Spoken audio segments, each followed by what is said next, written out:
नमस्कार बच्चों, मेरा नाम है अभय गुप्ता और एक बार फिर से स्वागत है आपका चाणक्य इंस्टीट्यूट ऑफ एजुकेशन के ऑनलाइन प्लेटफॉर्म पे। आप जैसा जानते हैं कि हम लोग CUT प्लस बोर्ड एग्जाम के लिए क्वेश्चन आंसर की सीरीज के माध्यम से अपना सिलेबस कवर कर रहे हैं। पिछले एक वीक से मैं क्लासेस ले रहा हूँ, आप लोग क्लासेस देख रहे हैं, उसका लाभ भी उठा रहे हैं और बहुत सारे बच्चे इस क्लास को बहुत अच्छे से फॉलो भी कर रहे हैं। तो आज मैं आपको बता चुका हूं कि अभी हम पॉलिटिकल साइंस और हिस्ट्री की सीरीज कवर कर रहे हैं। आज हिस्ट्री का सीरीज है। आज हिस्ट्री की सीरीज पर अपन बात करने वाले हैं। अपन डिस्कस करने वाले हैं कि इसमें कौन कौन से क्वेश्चंस कवर होंगे और कौन सा चैप्टर हम करने वाले हैं। तो हम लोग बात करने वाले हैं पीजेंट और रूरल सोसाइटी वाला, ठीक है, देहात किसान और आपका इस तरह से एक चैप्टर है। बेसिकली इस चैप्टर के अंदर आप ये देखोगे कि मुगल काल के समय जो अर्थव्यवस्था थी, किस तरह से रूरल एरिया में जो जो चीजें होती थी, उस टॉपिक के बारे में हम लोग पढ़ने वाले हैं। बेसिकली मुगल काल के समय जो हमारी अर्थव्यवस्था थी उसी को हम व्यवस्थित रूप से जानने वाले हैं। सो बिना देरी किए अपने टॉपिक को डिस्कस कर देते हैं। आपको बहुत अच्छे से चीजें समझ में आएंगी। मैं बहुत एक्सप्लेनेशन के साथ चीजें समझाने की कोशिश करूंगा। आप भी इसमें बहुत अच्छी तरीके से पार्टिसिपेट करिएगा, व्यवस्थित रूप से पार्टिसिपेट करिएगा, जिससे कि आपको बहुत अच्छे से ये चैप्टर समझ में आए। सो बिना देरी करते हुए अपने चैप्टर की शुरुआत करते हैं। पहला क्वेश्चन है, आपको पता होना चाहिए इस चैप्टर की शुरुआत होती है सबसे पहले कौन से सोर्सेस हैं जो आपको इंफॉर्मेशन देते हैं उस समय की। तो अपन बात करने वाले हैं। तो क्या है टॉपिक पहला, निम्न में से कौन सा मिलान सही नहीं है। यानी कि आपसे पूछा है कि कौन सा मिलान है जो सही नहीं है। ऑप्शन ए है कि अकबरनामा अबुल फजल ने लिखा था। मैं पहले एक बार चेंज कर लूं फिर हाँ। ऑप्शन बी है पद्मावत मौलिक मोहम्मद जायसी के द्वारा लिखा गया था। ऑप्शन सी है कि बादशाह नामा अब्दुल हमीद लाहौरी के द्वारा लिखा गया था। और ऑप्शन डी है हुमायूं नामा जहांरा के द्वारा लिखा गया था। आपको बताना है कि निम्न में से कौन सा मिलान सही नहीं है, यानी कि रॉन्ग स्टेटमेंट आपको पहचाननी है कि इनमें से कौन सा रॉन्ग है। जल्दी से सोचिए और कमेंट में कमेंट करिएगा। बहुत बढ़िया तरीके से आप पार्टिसिपेट करते हैं। बस थोड़ा सा काम और कीजिए कि इस क्लासेस को अपने उन नीडी दोस्तों के साथ शेयर करिए, जिससे कि वो भी इसका फायदा उठा सकें। उनका फायदा होगा, चैनल ग्रो होगा, चैनल ग्रो होगा तो इस पर बहुत कुछ आपके लिए शुरू किया जाएगा। सो जल्दी से आंसर दे दीजिए। चलिए अब मैं इसका आंसर देता हूं। बहुत बढ़िया। सबसे पहले अगर मैं बात करूं तो अकबरनामा बिल्कुल सही बात है, अबुल फजल के द्वारा लिखा गया था, इसमें कोई इफ बात नहीं है। अकबरनामा के अंतर्गत एक बड़ी इंपॉर्टेंट दस्त है, एक बड़ी इंपॉर्टेंट किताब है जिसका नाम है आईने अकबरी, तो वो भी अबुल फजल की है। पद्मावत बिल्कुल सही बात है, मलिक मोहम्मद जायसी के द्वारा लिखा गया था, जिसके अंतर्गत क्या बताया गया था, रानी पद्मिनी और मेवाड़ के राजा रतन सिंह की लव स्टोरी को बताया गया था, जिसमें बाद में अलाउद्दीन खिलजी का भी जिक्र होता है। तीसरा बादशाह नामा बिल्कुल सही बात है, बादशाह नामा का राइटर अब्दुल हमीद लाहौरी ही था। और ये आपको याद रखना है, बादशाह नामा किस राजा से संबंधित है, तो शाहजहां से संबंधित है। आपको याद रखना है, ये वही शाहजहां हैं जो ताजमहल का निर्माण करवाता है, ये वही शाहजहां हैं जो लाल किले का निर्माण करवाता है, ये वही शाहजहां हैं जो दिल्ली में एक बड़ी मस्जिद जिसे जामा मस्जिद के नाम से जाना जाता है उसका निर्माण करवाता है। तो बादशाह नामा अब्दुल हमीद लाहौरी के द्वारा लिखा गया था, ये सही बात है।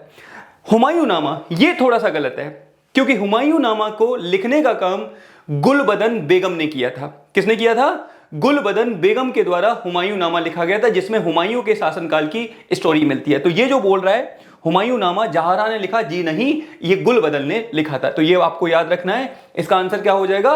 D is the right answer. सबसे पहली बात, जहारा कौन थी? तो आपको याद रखना है औरंगजेब की सिस्टर यानी कि शाहजहां की बेटी जहारा, जो बेसिकली जानी जाती है किस लिए, तो आपको पता होना चाहिए दिल्ली का जो मीना बाजार है उसको डिजाइन करने में इनका बहुत इंपॉर्टेंट रोल माना जाता है। तो इसका आंसर क्या होगा? D is the right answer of this question, यानी कि हुमायूं नामा जहारा ने नहीं लिखा था। किसने लिखा था? गुलबदन बेगम ने लिखा था। चलिए इंग्लिश में, विच of the following match is not correct, कौन सा इसमें से नॉट करेक्ट है? तो मैंने बताया हुमायूं नामा नॉट करेक्ट है, यानी कि D is the right answer of this question. यहां पर जहारा की जगह क्या होना चाहिए?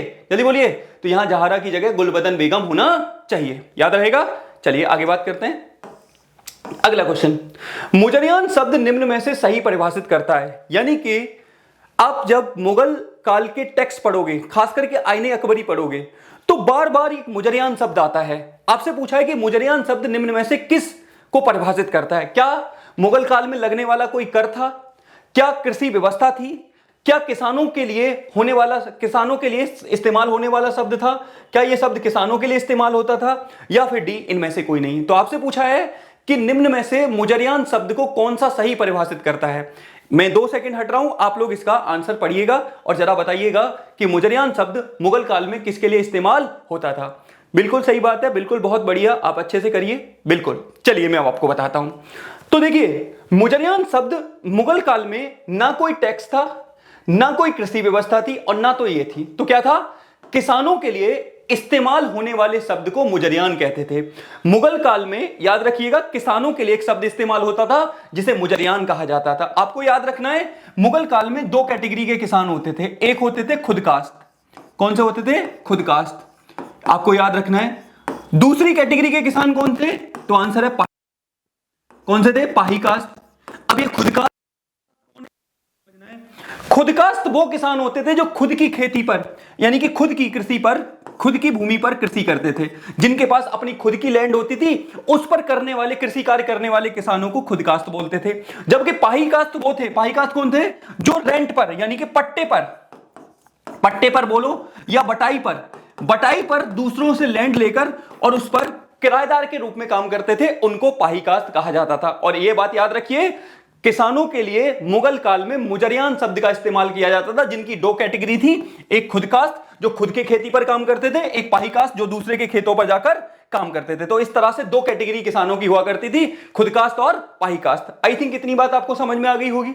आगे बढ़ूं? बहुत बढ़िया, चलिए आगे। तो यहां पर क्या है?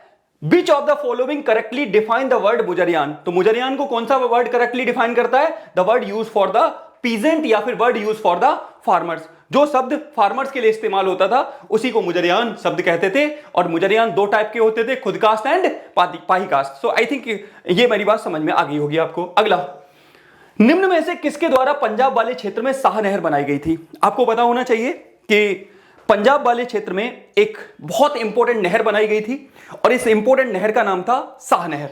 हम लोग उसी नहर के बारे में बात करने वाले हैं। आपको पता होना चाहिए कि उस समय हमारी कृषि मानसून पर निर्भर रहती थी और मानसून को उस समय रीढ़ माना जाता था, बैकबोन माना जाता था। लेकिन इस समय तक आते आते क्या हुआ, कुछ आर्टिफिशियल सोर्सेस भी बनाए जाने लगे, जिसमें एक सोर्स था तालाब बनाए जाने लगे, कैनाल बनाई जाने लगी। और उस समय एक सबसे महत्वपूर्ण कैनाल पंजाब वाले क्षेत्र में बनाई गई थी। वही पूछा है कि पंजाब वाले क्षेत्र में किसके द्वारा कैनाल बनाई गई थी? क्या वो कैनाल शाहजहां ने बनाई थी? देखेंगे। क्या वो कैनाल हुमायूं ने बनाई थी? क्या वो कैनाल अकबर ने बनाई थी? या फिर इनमें से कोई नहीं? तो जरा बता दीजिए, शाह नहर का निर्माण निम्न में से किस शासक के द्वारा कराया गया या किस शासक ने किया? बिल्कुल, बहुत बढ़िया। तो क्या है इसका आंसर? तो आंसर है पंजाब वाले क्षेत्र में शाह नहर का निर्माण शाहजहां के द्वारा कराया गया था। किसके द्वारा? शाहजहां के द्वारा कराया गया था। आपको याद रखना है, इंपॉर्टेंट बात है, शाहजहां के द्वारा कराया गया था। कौन सा? तो आंसर है शाह नहर का निर्माण। आपको मुगलों में याद रखना है, सबसे पहले कौन आता है? बाबर, आप जानते हैं। बाबर के बाद हुमायूं, आपको बहुत बार पढ़ा होगा आपने। हुमायूं के बाद अकबर,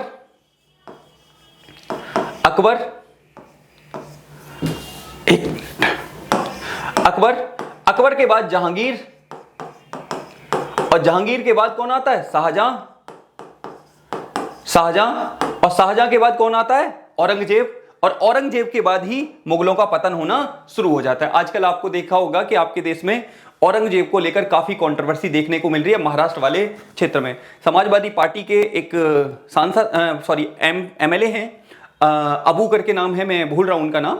उन्होंने ही हाल में ही औरंगजेब को एक अच्छा प्रशासक बताया, जिसके कारण बहुत ज्यादा वाद विवाद चर्चा देखने को मिली। और जबकि उन्होंने एक तरीके से इनको डिफाइन करने की कोशिश की, तो काफी तनाव देखने को मिल रहा है। हमें बस याद रखना है कि शाह नहर किसके द्वारा बनाई गई थी। अब मैं आपसे एक क्वेश्चन पूछता हूं, जरा आंसर दीजिएगा। भारत में एक इमारत है जिसको बोलते हैं बीबी का मकबरा। बीबी का मकबरा। आपको बताना है कि ये जो बीबी का मकबरा है ये किस राजा के द्वारा बनाया गया था। आपके सामने ऑप्शन ये 3 है, 1 2 3, और एक ऑप्शन और मैं दे रहा हूं, औरंगजेब। आपको बताना है कि बीबी का मकबरा किसके द्वारा बनाया गया था। ठीक है, तो ये आपके सामने ऑप्शन है, बता चुका। और क्या पूछा है मैंने कि बीबी का मकबरा निम्न में से किस शासक के द्वारा बनाया गया था। चलिए, तो इसका आंसर क्या होगा? शाहनामा शाह कैनाल किसके द्वारा बनाई गई? तो शाहजहां के द्वारा शाह कैनाल बनाई गई थी। अगले क्वेश्चन पे आते हैं। अगला क्वेश्चन क्या है? Who among the following built Shah नहर इन पंजाब रीजन? आंसर है शाहजहां। अगला क्वेश्चन, निम्न में से जिनसे कामिल शब्द के लिए सही से परिभाषित करता है। आपसे पूछा है कि जिनसे कामिल का मतलब क्या है, यहां पे कौन सा शब्द जिनसे कामिल के लिए सही परिभाषित करता है, ये आपसे क्वेश्चन पूछा है। तो जरा बता दीजिए क्या होगा। ऑप्शन ए, क्या ये भूमि का प्रकार था, देखेंगे। ऑप्शन बी, क्या ये अच्छी किस्म की भूमि थी। ऑप्शन सी, ऑप्शन बी अच्छी किस्म की भूमि। ऑप्शन सी, अच्छी किस्म की फसलें थी। या फिर डी, इनमें से कोई नहीं। आपको बताना है कि जिनसे कामिल इनमें से किससे संबंधित था। 2 सेकंड सोचिए, फिर मैं आपको इसका आंसर देता हूं कि आखिर जिनसे कामिल का मतलब क्या होता था, जिनसे कामिल शब्द किसके लिए इस्तेमाल किया जाता था। जल्दी बताइए। बिल्कुल बिल्कुल बिल्कुल, बहुत बढ़िया। कमेंट में आंसर करते रहिए, मैं आप लोगों के आंसर देखता हूं। बहुत अच्छे से आप लोग आंसर करिए। बिल्कुल बिल्कुल बिल्कुल बिल्कुल, बहुत बढ़िया। चलिए देखिए अब जरा, जिनसे कामिल शब्द, भूमि का प्रकार, जी नहीं, अभी बात करेंगे भूमि के प्रकार की। अच्छी किस्म की भूमि, जी नहीं। अच्छी किस्म की फसलें, यस बिल्कुल। देखिए, मुगल काल में फसलों की भरमार थी। देश के अलग अलग हिस्सों में अलग अलग प्रकार की फसलें उगाई जाती थी। दिल्ली वाले रीजन में 43 फसलें उगाई जाती थी। आगरा वाले रीजन में 39 डिफरेंट टाइप की फसलें उगाई जाती थी। और अकेले बंगाल में 50 से ज्यादा धान की फसलें उगाई जाती थी। तो वहीं ज्यादातर फसलें उस समय पेट भरने के लिए की जाती थी, लेकिन कुछ बहुत अच्छी क्वालिटी की फसलें थी, कुछ उच्च गुणवत्ता की फसलें थी। इन्हीं उच्च गुणवत्ता की फसलों को क्या बोलते थे? तो आंसर है जिनसे कामिल बोलते थे। अच्छी क्वालिटी वाली फसलों को जिनसे कामिल कहा जाता था, जिसमें 2 चीजें सबसे इंपॉर्टेंट थी। एक था गन्ना, जिसे सबसे अच्छी क्वालिटी की फसल माना जाता था। दूसरा था कपास। क्या था? कपास। इन दोनों को उच्च गुणवत्ता वाली फसलें यानी कि अच्छी क्वालिटी की फसलें माना जाता था। तो आंसर क्या होगा? C is the right answer of this question. अच्छी क्वालिटी की फसलों को जिनसे कामिल कहते थे, उच्च गुणवत्ता वाली फसलों को जिनसे कामिल के नाम से जाना जाता था। याद रहेगा। अब सबसे पहले आइए भूमि का प्रकार। तो आईने अकबरी में, आईन ए अकबरी, आईने अकबरी में 4 प्रकार की भूमि के बारे में पता लगता है। अब ये 4 प्रकार की भूमि कौन सी है? सबसे पहली क्वालिटी की है पोलज। पोलज दूसरी पहली क्वालिटी। दूसरे नंबर की है चाचर। तीसरे नंबर पर परौती। और लास्ट में है बंजर।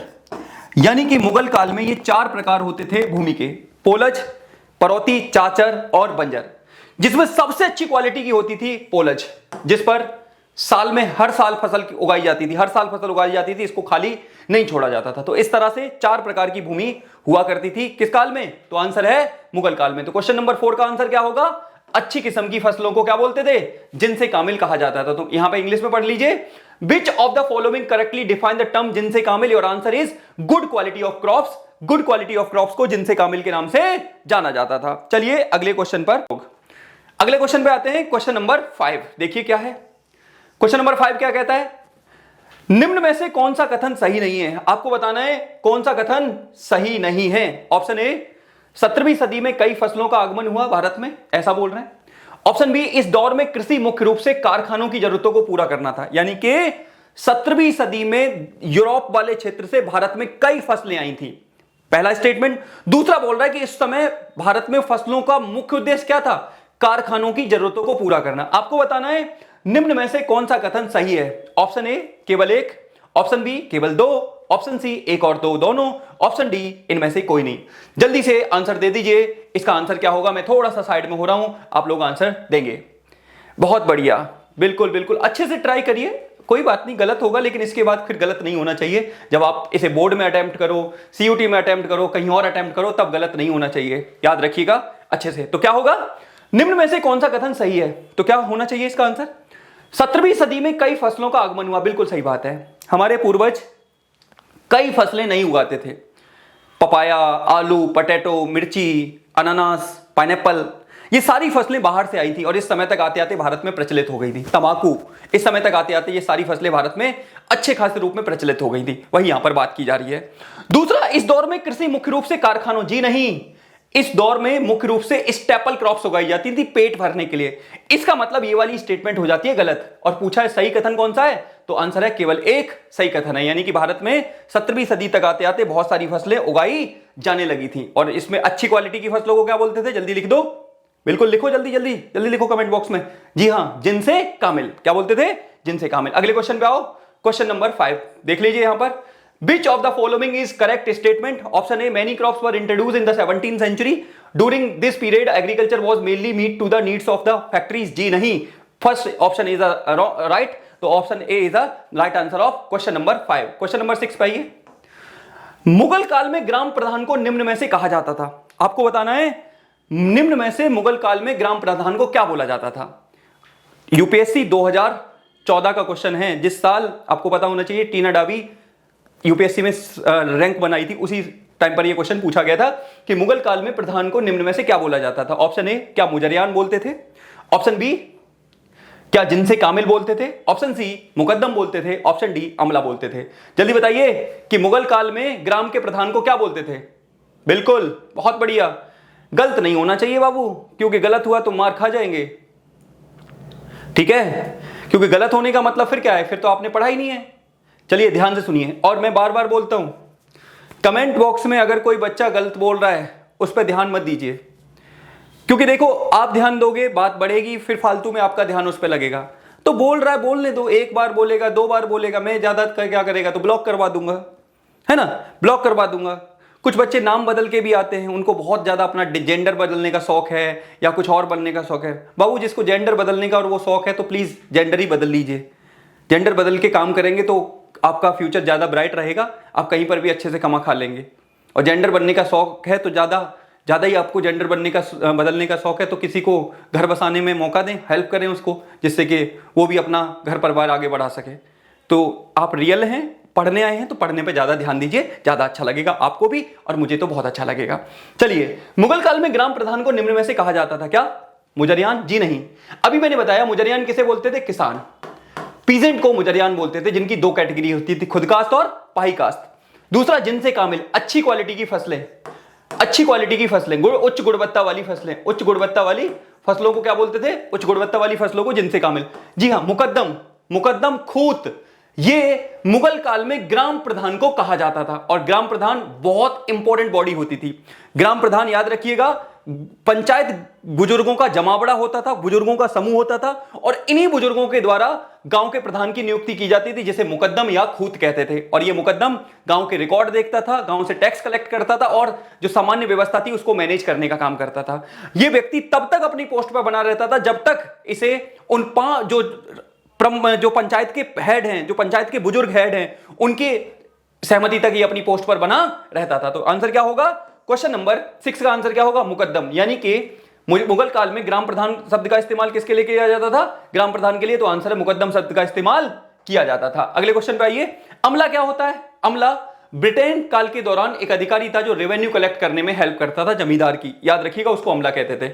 अगले क्वेश्चन पे, in Mughal period village head was called which of the following. तो आंसर है मुकद्दम उसको बोलते थे या खूत उसको बोलते थे। अगले टॉपिक पे आइए, क्वेश्चन क्या है, निम्न में से कौन सा काम पंचायत का नहीं था। आपसे पूछा है कि कौन सा काम इनमें से पंचायत का नहीं था। ऑप्शन ए, गांव का भूमि रिकॉर्ड रखना। ऑप्शन बी, जातियों के समूह के कार्य तय करना कि कौन सी जाति कहां पर किस तरह से रहेगी। तीसरा, राजस्व जुटाना। और ऑप्शन डी, इनमें से कोई नहीं। तो अगर ध्यान से सुनोगे तो मुगल काल में पंचायत एक बहुत इंपॉर्टेंट बॉडी थी। पंचायत मुख्य रूप से बुजुर्गों का जमावड़ा होता था, यानी कि इसमें ज्यादातर बुजुर्ग शामिल थे जो कि उच्च जाति से आते थे या फिर वो लोग होते थे जिन पर भूमि बहुत ज्यादा है। और इनके द्वारा ही गांव के मुखिया का चुनाव किया जाता था और गांव का मुखिया सारे काम ये देखता था। क्या, ग्रामीण के भूमि रिकॉर्ड रखना, बिल्कुल सही बात है, जातियों के समूह के कार्य तय करना और पंचायत के लिए राजस्व जुटाना, ये सारे काम ग्राम पंचायत के थे। तो यानी कि ये सारे सही हैं, तो आंसर होगा डी, इनमें से कोई नहीं या फिर ये सभी सही हैं। तो याद रखिएगा पंचायत। इसके अलावा पंचायत का ये काम और था, ये सुनिश्चित करना कि प्रत्येक जाति अपने दायरे में रहकर काम करे। पंचायत को यह ताकत दी गई थी कि अगर कोई व्यक्ति अपने एरिया से बाहर जाकर काम करता है, अपने एरिया को ब्रीच करने का काम करता है, तो पंचायत उसे गांव से बाहर निकालने का भी अधिकार रखती थी, उसका सोशल बाइकआउट करने का भी अधिकार रखती थी। इसके अलावा सामान्य पंचायत के अलावा प्रत्येक जाति की अपनी पंचायत होती थी, जिसका काम यह तय करना था जाति के भीतर होने वाले जितने भी समस्याएं थी, जितने भी वाद विवाद थे, उनको तय करने का काम, उनको मैनेज करने का काम पंचायत के द्वारा किया जाता था। So all these functions performed by the, बोलिए, all these functions performed by the panchayat. Got it? ये बात याद रखिएगा पंचायत के बारे में। क्वेश्चन नंबर मैंने बता दिया, which of the following was not the work of panchayat? सारे पंचायत है, maintaining rural land record, deciding the function of group caste, collecting revenue, और डी नन ऑफ दीज, तो सारे हो जाएंगे यहां पर। अगला क्वेश्चन, मीरास तथा वतन निम्न में से संबंधित है। आपसे पूछा है कि मीरास तथा वतन का संबंध निम्न में से है। ऑप्शन ए, क्या यह भूमिकर है? ऑप्शन बी, भूमि का प्रकार है? ऑप्शन सी, दस्तकारों को दी गई भूमि है? या डी, इनमें से कोई नहीं। मीरास और वतन क्या है? चलिए बताइएगा जल्दी से, इंपॉर्टेंट है, आपको याद रखना है। चलिए सबसे पहले सुनिए अब जरा इसे। मुगल काल में बड़ी मात्रा में ऐसे लोग थे जो दस्तकार होते थे, आर्टिशंस होते थे, जो डिफरेंट टाइप के काम करते थे, जैसे बढ़ई, blacksmith, goldsmith, potter, कपड़े धोने वाला धोबी, ऐसे बहुत सारे लोग थे जिन्हें आर्टिशन या दस्तकार कहते थे। आपको पता होना चाहिए कि इन दस्तकारों की सेवा लेने के लिए, इन दस्तकारों की सर्विस लेने के लिए गांव वाले लोग इनको क्या देते थे? इनको एक भूमि का टुकड़ा दे देते थे, या इनको भूमि दे देते थे, और उस भूमि को क्या बोला जाता था? उस भूमि को वतन या मीरास कहते थे। उस भूमि को वतन या मीरास कहते थे। तो मैंने क्या बोला? मीरास तथा वतन क्या है? दस्तकारों को दी गई भूमि को मीरास या वतन कहा जाता था, यानी कि क्वेश्चन नंबर 8 का आंसर क्या होगा? सी। इसके अलावा ध्यान से सुनिएगा, इसके अलावा शासक वर्ग या जमींदार वर्ग अपनी इन लोगों की सेवाएं लेने के लिए इनको डेली खर्च देते थे, और डेली खर्च के बदले ये उनके लिए काम करते थे। इस व्यवस्था को, इस प्रथा को जजमानी प्रथा कहते थे। क्या कहते थे? जजमानी प्रथा कहा जाता था। याद रखिए, इस प्रथा को क्या बोला जाता था? जजमानी प्रथा कहा जाता था। तो मैंने क्या बोला? मीरास तथा वतन का निम्न में से संबंधित आंसर है, दस्तकारों को दी गई भूमि को मीरास या वतन कहते थे। क्या? दोबारा, दस्तकारों को दी गई भूमि को मीरास या वतन कहते थे। आंसर याद रखिएगा। क्वेश्चन नंबर 8, इनहेरिटेंस एंड वतन, यहां पे थोड़ा सा गलत हो गया है, यहां पे याद रखिए मीरास और वतन ही होगा। मीरास, तो मीरास एंड वतन क्या है? तो आंसर है, मैंने क्या बोला? Land given to the artisans, artisans को दी जाने वाली भूमि को बोलते थे। मुगल ग्रामीण समाज में निम्न में से कौन सी भूमिका महिलाओं की नहीं होती थी? यानी कि इनमें से कौन सी भूमिका महिलाओं की नहीं होती थी? कौन सा रोल महिलाओं का नहीं था इसमें से? जल्दी से बता दीजिए, आंसर क्या होगा? ऑप्शन ए, पुरुषों के साथ कंधे से कंधा मिलाकर काम करती थी। ऑप्शन बी, राजस्वला के समय उन्हें कुम्हार का चाक छूने की अनुमति नहीं थी। ऑप्शन सी, समाज में महिलाओं को समान दर्जा देना मिला हुआ था। ऑप्शन डी, इनमें से कोई नहीं। यानी कि पूछा है आपसे कौन सा रोल महिलाओं का नहीं था। पहला, क्या महिलाएं पुरुषों के साथ कंधे से कंधा मिलाकर काम करती थी? दूसरा, राजस्वला, राजस्वला का मतलब होता है मैस्चुरेशन, जिसको सामान्य भाषा में पीरियड बोल देते हैं। उस टाइम पर महिलाओं को कुम्हार का चाक छूने प्लस, याद करिए, कुम्हार का चाक छूने प्लस किसकी परमिशन नहीं थी? कुम्हार का चाक छूने प्लस, याद करें, जो पान के पत्ते का बगान होता था उसमें एंटर करने की परमिशन नहीं थी। बिल्कुल सही बात है। तो C is the right answer of this question. महिलाओं को समान दर्जा प्राप्त था? जी नहीं, मुगल काल में महिलाओं को समान दर्जा प्राप्त नहीं था, उन्हें पुरुषों के डोमिनेशन का सामना करना पड़ता था। तो क्वेश्चन नंबर 9 का आंसर क्या हो जाएगा? C is the right answer of question number 9। Again पढ़ लीजिए, which of the following rules was not played by women in Mughal society? तो answer, giving equal status to women in the society, महिलाओं को equal status प्राप्त नहीं था। अगले question पे आइए। क्वेश्चन नंबर 10, मुगल काल में अमिल गुजार नामक अधिकारी का संबंध निम्न में से था। यानी कि मुगल काल में एक अधिकारी होता था जिसको बोलते थे अमिल गुजार। इसका संबंध किससे था? ऑप्शन ए, क्या वो सेना का प्रमुख होता था? ऑप्शन बी, बताइए जरा क्या होगा? ऑप्शन बी, क्या वो राजस्व अधिकारी था? ऑप्शन सी, क्या वो लेखा अधिकारी था? ऑप्शन डी, राजा का सलाहकार था। तो आपसे पूछा है कि अमिल गुजार नाम का अधिकारी होता था, क्या था इसका मुगल काल में संबंध? ऑप्शन ए, सेना का प्रमुख, जी नहीं, सेना के प्रमुख को कुछ और बोलते थे, अब ये बात करेंगे अपन। राजस्व अधिकारी होता था, क्या राजस्व कलेक्ट करता था? लेखा अधिकारी, तो आंसर है अमिल गुजार राजस्व अधिकारी होता था, जो ग्रामीण क्षेत्र से टैक्स कलेक्ट करने का काम करता था, और टैक्स कलेक्ट करने वाले व्यक्ति को अमिल गुजार कहा जाता था। याद रखिएगा। तो क्वेश्चन नंबर 3 का आंसर क्या होगा? राजस्व अधिकारी यानी कि अमिल गुजार होता था। तो मैं यहां पे क्या बोलूंगा? In the Mughal period the officer named अमिल गुजार was related to which of the following? Your answer is revenue officer. तो उस रेवेन्यू ऑफिसर को अमिल गुजार के नाम से जाना जाता था। तो क्वेश्चन नंबर 10 का आंसर क्या हो जाएगा? बी। चलिए आगे बढ़ते हैं, थोड़े से और है, बहुत जल्दी खत्म कर देंगे। निम्न में से सबसे अच्छी भूमि का प्रकार माना जाता था। यह क्वेश्चन तो आपके लिए बहुत हलवा है, अभी मैंने ऊपर इसकी एक्सप्लेनेशन दी थी। आपसे पूछा है कि भूमि का प्रकार कौन सा था इसमें से? ऑप्शन ए, बंजर, सबसे अच्छी क्वालिटी की भूमि कौन सी है? ऑप्शन बी, चाचर, ऑप्शन सी, पोलाज यानी कि पोलज, ऑप्शन डी पर्ती। पोलार्ड नहीं, पोलज, पोलज, पोलार्ड कौन बोल रहा है, ठीक है, पोलज। जरा बताइए क्या होगा इसका आंसर, आप लोग जल्दी बताइए कि निम्न में से कौन सी सबसे अच्छी क्वालिटी की भूमि थी। तो मैंने आपको बताया था कि आईने अकबरी के अंदर 4 प्रकार की भूमि की बात की गई, जिसमें सबसे अच्छी क्वालिटी की भूमि क्या थी, पोलज। क्या थी, पोलज। और सबसे खराब क्वालिटी की तो बंजर, सबसे खराब क्वालिटी की बंजर। और आपको याद रखना है मुगल काल में भूमि की गुणवत्ता के आधार पर ही टैक्स लगाया जाता था। जो भूमि अच्छी, सबसे अच्छी क्वालिटी की होती थी उस पर टैक्स ज्यादा लगता था, और जो भूमि खराब क्वालिटी की होती थी उस पर क्या टैक्स कम लगता था। बार बार बोल रहा हूं, ध्यान से सुनिएगा जो मैं बताना चाह रहा हूं। तो आंसर क्या होगा यहां पे, तो याद रखिएगा, इंपॉर्टेंट बात है जो मैं समझाना चाह रहा हूं। तो आंसर है पोलज, याद रहेगा, पोलज। चलिए आगे आइए। विच of the following was considered the best type of land, इनमें से किस लैंड को सबसे अच्छी क्वालिटी की लैंड माना जाता है। तो आंसर है पोलज, बता चुका हूं मैं, आपको याद रखना है। अगला, जमा और हासिल को माना जाता है, क्या है, क्या यह कर लेने की व्यवस्था थी, देखेंगे। दूसरा, विवाह के नियम थे, समाज के कानून थे, या डी इनमें से कोई नहीं। यानी कि जमा और हासिल का संबंध किससे है। सिंपल सा क्वेश्चन है, बहुत आसान सा है। मैंने अभी क्या बोला, भूमि की गुणवत्ता के आधार पर टैक्स लगाया जाता था, और टैक्स को 2 कैटेगरी में बांटते थे, जिसको बोलते थे जमा और एक हासिल। जमा मतलब कितना टैक्स कलेक्ट होगा, और हासिल मतलब कितना टैक्स कलेक्ट रियल में हुआ। यानी कि डिसाइड हुआ कि 100 रुपया टैक्स कलेक्ट होगा, लेकिन हुआ कितना, 80। तो ये 100 रुपया है, ये क्या कहलाएगा, बोलो, जमा। जबकि रियल में हासिल कितना हुआ, ये वाला। तो ये जमा हासिल का मतलब किससे था, तो आंसर है कर लेने की एक व्यवस्था थी, जिसे जमा हासिल के नाम से जाना जाता था। और कर किसके बेस पर लिया जाता था, जल्दी बताओ। तो कर लिया जाता था, आंसर दो, कर लिया जाता था किसके बेस पर, आंसर दो भाई। तो आंसर है कर ले लिया जाता था भूमि की गुणवत्ता के आधार पर, जितनी गुणवत्ता उसके आधार पर कर लिया जाता था। डिपॉजिट एंड गेन, वही जमा हासिल थोड़ा गलत है, यहां पे याद रखिएगा। अगला क्वेश्चन पे आओ।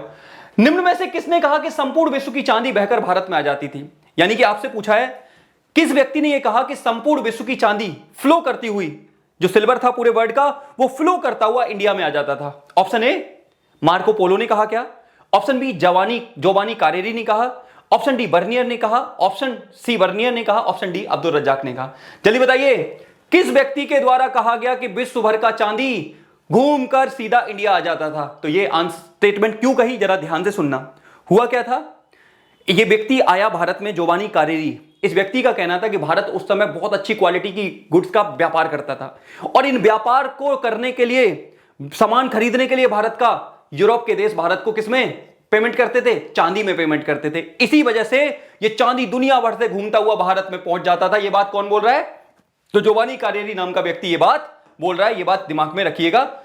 Who among the following said that silver of the entire world used to the flow to India. तो आंसर है जोबानी कारेरी, याद रखिएगा, इसने कहा। अगला क्वेश्चन, निम्न में से कौन सा मिलान सही नहीं है। आपको बताना है निम्न में से कौन सा मिलान सही नहीं है, यह आपको बताना है कौन सा मिलान सही नहीं है, ठीक है। ऑप्शन ए मंजिल आबादी राज परिवार के रखरखाव से संबंधित था, मुल्क आबादी राजस्व व्यवस्था से संबंधित था, सिपाही आबादी सेना व प्रशासन से, और डी इनमें से कोई नहीं। जल्दी बता दीजिए कौन सा सही नहीं है इनमें से, जल्दी बताइए क्या होगा इसका आंसर। निम्न में से कौन सा मिलान सही नहीं है। आपको मैंने बताया था कि अबुल फजल के द्वारा लिखित पुस्तक, जिसका नाम क्या था बताइए, उस पुस्तक का नाम था आईने अकबरी, ठीक है। आईने अकबरी की टोटल 5 पार्ट थे। उन 5 पार्ट में पहला मंजिल आबादी राज परिवार के रखरखाव से संबंधित था, मुल्क आबादी राजस्व व्यवस्था से संबंधित था, सिपाही आबादी सेना व प्रशासन से संबंधित था। जबकि चौथे और पांचवें पार्ट में अकबर के नियम कानून, उसकी व्यवस्था, उसके प्रवचन, उन सबको शामिल किया गया था। किसमें, आईने अकबरी के 5 जिल्द में। और इसको लिखा किसने था, तो इसको लिखने का काम किया था, जल्दी बताइए किसने किया था। तो आंसर है अबुल फजल के द्वारा किया गया था, जो अकबर के 9 रत्नों में से एक हुआ करते थे। इसके बाद मैंने आपसे एक क्वेश्चन भी पूछा था, टोटल 15 क्वेश्चन कर देता हूं। विच of the following is not, तो आंसर है नन ऑफ दिस। एक क्वेश्चन मैंने आपसे पूछा था, आप लोगों को इसका आंसर देना है। क्वेश्चन क्या पूछा था मैंने कि बीबी का मकबरा, किसका मकबरा, बीबी का मकबरा। आपको बताना है कि बीबी का मकबरा किस राज्य में स्थित है, किस राज्य में स्थित है। राज्य आपसे पूछा है किस राज्य में स्थित है, पहली चीज आपको यह बताना है। दूसरी चीज, एक तो आपसे मैंने राज्य पूछा, ठीक है, राज्य। दूसरी चीज किसने बनवाया, किसने बनवाया, दूसरी चीज आपको, एक और तीसरी चीज आपको याद रखनी है, इसे ताजमहल की फूहड़ नकल कहते हैं। फूहड़ नकल, ताजमहल की कॉपी बोलते हैं। आपको बताना है इन सब के बारे में कि बीबी का मकबरा किस राज्य में स्थित है, किसने बनवाया, और इसे फूहड़ नकल भी कहा जाता है। ये सारी बातें आपको याद रखनी है। टोटल क्वेश्चन हो गए 15। आज अपन ने 15 क्वेश्चंस के डिस्कशन किया और इस चैप्टर का लगभग सारा निचोड़ अपन ने ले लिया है। मेरी आपसे रिक्वेस्ट है, देखिए ये थोड़ा सा टाइम है अपने आप को मोटिवेट रखने का, ये थोड़ा सा टाइम है अपने आप को कुछ कर दिखाने का, ये थोड़ा सा टाइम है अपने आप को साबित करने का, यस जिंदा हूं मैं, मेरी हड्डियों में, मेरे बॉडी में जो ब्लड है वो कुछ करने को दहाड़ मार रहा है। ये आपको दिखाना होगा, नहीं तो अभी नहीं तो फिर कभी नहीं, अभी नहीं तो फिर बाद में सोचोगे काश मैंने ये कर लिया होता, काश मैंने ये कर लिया होता। और इस काश पे ना मुझे एक बड़ा अच्छा गालिब का शेर याद आता है कि गालिब कहता है कि हुई मुद्दत के गालिब मर गया पर याद आता है, हुई मुद्दत के गालिब मर गया पर याद आता है, तेरा हर एक बात पे कहना कि यूं होता तो क्या होता। तो यूं होगा तब होगा ना जब आप एफर्ट डालोगे, आप एफर्ट नहीं डालोगे तो कुछ नहीं होगा। तो इसलिए थोड़े दिन के लिए सोशल मीडिया की दुनिया से अपने आप को दूर रखिए, दोस्ती यारी की दुनिया से अपने आप को दूर रखिए। अगर महिला मित्र और पुरुष मित्र है उससे भी थोड़े से दूरी बनाइए, बोलिएगा कि थोड़े दिन बाद मिलेंगे, थोड़े दिन बाद बात करेंगे। अपने आप को टाइम देने का समय है, अपने सपनों को पूरा करने का समय है, क्योंकि ये समय फिर याद रखिएगा कभी अच्छा समय नहीं आता है, ये अच्छा समय बनाना पड़ता है। कुछ लोगों को इग्नोर करके, कुछ लोगों को नज़रअंदाज करके, कुछ चीज़ों को अपने अनुसार चलाकर। तो इन्हीं शुभकामनाओं के साथ मैं अपनी क्लास आपसे ख़त्म करूँगा। मिलूंगा आपसे नेक्स्ट क्लास में, तब तक आप मस्त रहिए, खुश रहिए, पढ़ते रहिए। तो मिलेंगे ऐसी क्लास में, तब तक के लिए आप सभी का धन्यवाद। जय हिंद, जय भारत।